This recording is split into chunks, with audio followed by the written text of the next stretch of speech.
Assalamualaikum warahmatullahi wabarakatuh. Salam sejahtera bagi kita semua. Pada kesempatan yang baik ini, izinkan kami untuk mempresentasikan hasil kerja kelompok kami dari tugas mata kuliah farmakologi anestesi, tepatnya yaitu materi tentang epinefrin.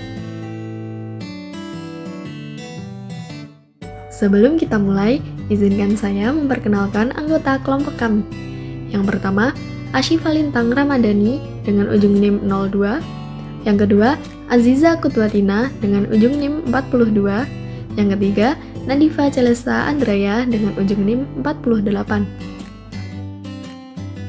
Mari kita mulai dengan memahami farmakologi epinefrin. Epinefrin atau yang juga dikenal sebagai adrenalin adalah hormon dan neurotransmitter yang diproduksi oleh kelenjar adrenal dan saraf simpatik. Dalam farmakologi, epinefrin merupakan obat yang sangat penting karena memiliki beragam efek pada sistem saraf otonom dan berbagai organ tubuh lainnya. Cara kerja epinefrin adalah dengan berikatan pada dua jenis reseptor utama, yaitu reseptor alfa dan beta adrenergik. Stimulasi pada reseptor alfa dan beta menghasilkan efek yang berbeda, tergantung pada dosis dan organ target. Pada dosis rendah, epinefrin cenderung menghasilkan efek beta yang dominan pada reseptor beta 1 di jantung. Efeknya adalah meningkatkan laju dan kekuatan kontraksi jantung, yang pada gilirannya akan meningkatkan curah jantung. Namun, stimulasi pada reseptor alfa 1 justru menyebabkan vasokonstriksi atau penyempitan pembuluh darah di kulit, ginjal, dan organ dalam lainnya, sehingga terjadi peningkatan tekanan darah sistolik.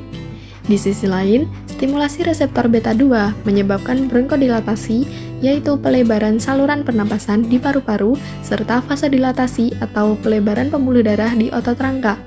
Akibatnya, resistensi sistemik total mungkin sebenarnya jatuh, menjelaskan penurunan tekanan darah diastolik yang terkadang terlihat.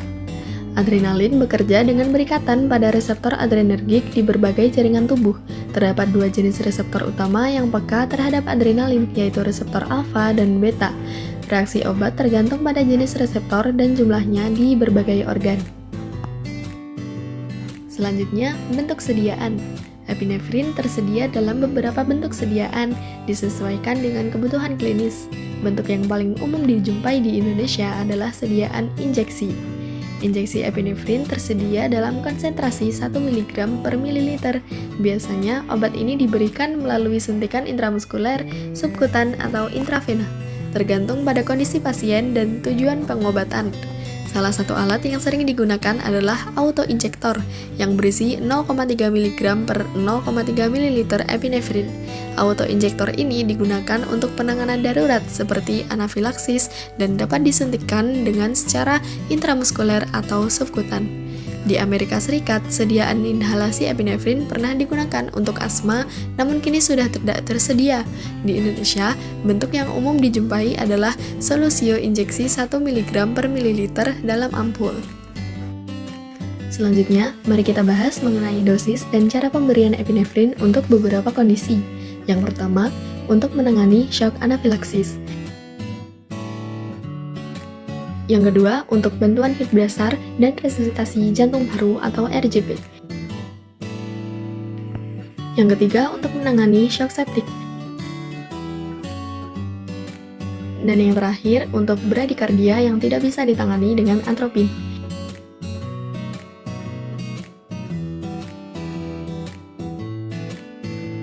Lalu kita membahas tentang indikasi dan kontraindikasinya. Epinefrin memiliki beragam indikasi. Obat ini digunakan untuk mengatasi keadaan curah jantung rendah seperti pada brakikardi, lalu bronkospasma seperti pada serangan asma berat, selanjutnya henti jantung di mana epinefrin digunakan dalam prosedur RJP, lalu shock sepsis dan shock anafilaksis yang merupakan kondisi darurat medis. Namun, epinefrin juga memiliki beberapa kontraindikasinya, antara lain seperti pasien dengan hipovolemia yang belum diatasi, lalu pasien yang memiliki riwayat hipersensitif terhadap salah satu komposisi epinefrin, dan juga gangguan pada jantung, hipertensi, riwayat penyakit asma, dan diabetes harus diwaspadai dalam pemberian obat ini. Farmakokinetik obat epinefrin. Yang pertama, penyerapan. Yang kedua, distribusi. Yang ketiga, metabolisme. Yang keempat, eliminasi. Yang kelima, paruh waktu atau half-life.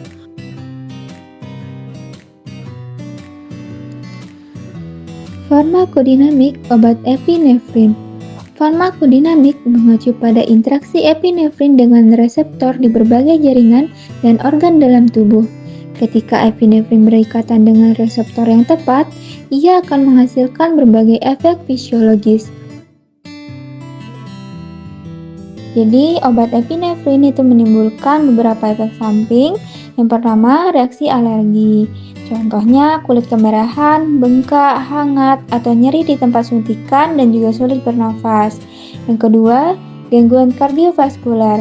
Seperti contohnya itu jantung berdebar cepat atau detak jantung tidak teratur.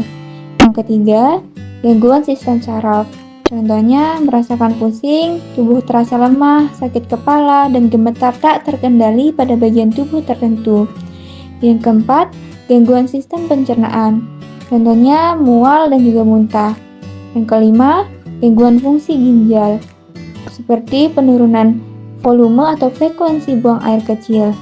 Yang keenam, kondisi di tempat suntikan, seperti merasa nyeri, kemerahan, bengkak, atau rasa hangat terus-menerus di tempat suntikan.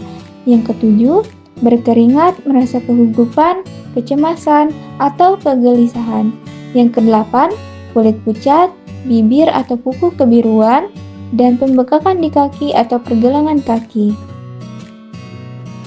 Interaksi obat epinefrin. Beberapa obat dapat mempengaruhi kerja epinefrin.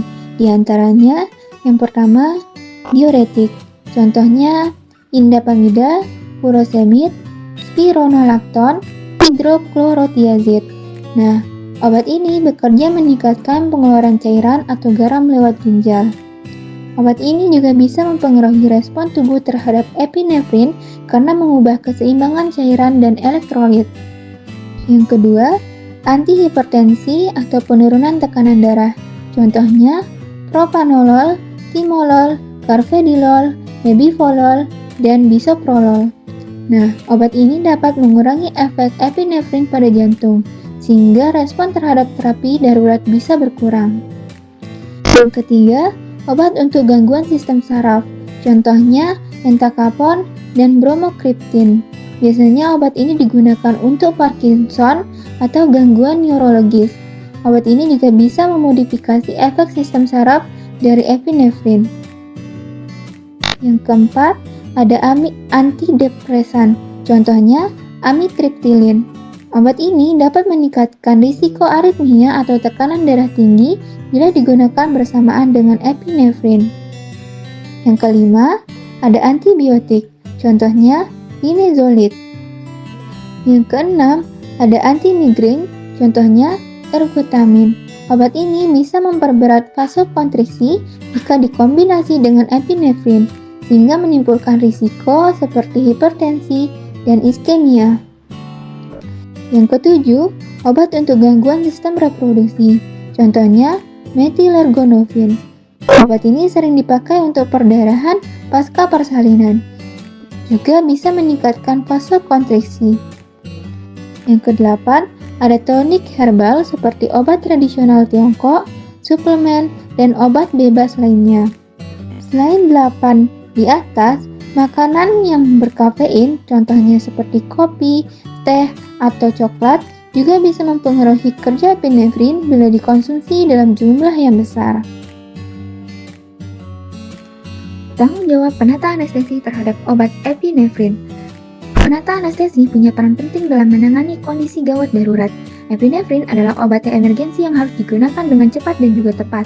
Tanggung jawab penata anestesi terhadap obat epinefrin meliputi: yang pertama, persiapan dan perhitungan dosis.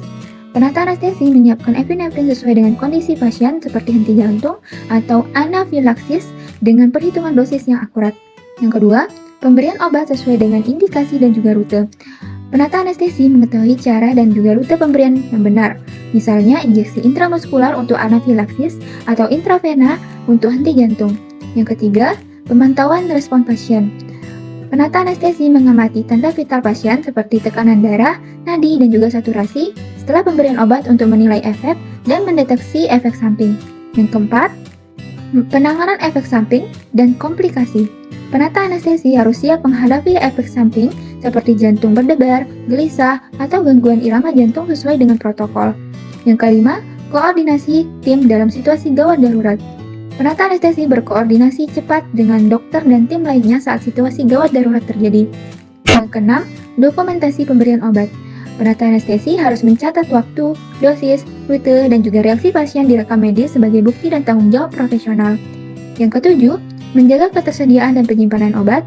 Jadi penata anestesi harus memastikan epinefrin tersedia dan disimpan dengan benar dan tidak kadaluarsa di ruang tindakan.